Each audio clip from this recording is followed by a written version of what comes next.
আর হয়তো কলেজে যাওয়া হবে না, বন্ধুদের সাথে আড্ডা, ক্লাস সবকিছুই থেমে গেল চিরতরে।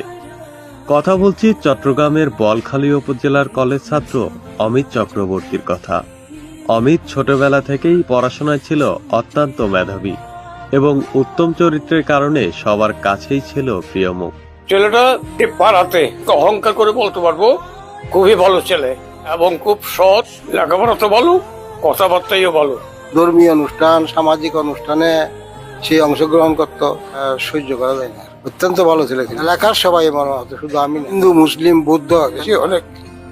যাকে নিয়ে মা বাবা রঙিন স্বপ্ন দেখত, যার পদচারণায় পরিবার ও এলাকা মুখর থাকত, সেই অমিত আজ আর নেই। সবাইকে কাঁদিয়ে চলে গেল না ফেরার দেশে। রক্ত দিতে হতো। পরিবারের ভাষ্যমতে অমিত দীর্ঘদিন থাইরয়েডে আক্রান্ত ছিলেন।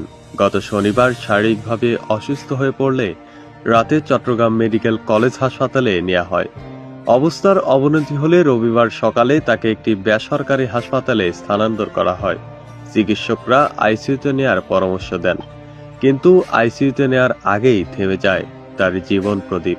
হাসপাতালে নিয়ে গেছিল, কিন্তু ওখানে চিকিৎসা পাই নাই, ছিল অসুস্থ করে। আবার পরশু দিন বমি করছিল, বমির সাথে সাথে হাসপাতালে নিয়ে যাওয়ার পর সে আবার আগের মতন হয়ে গেছে।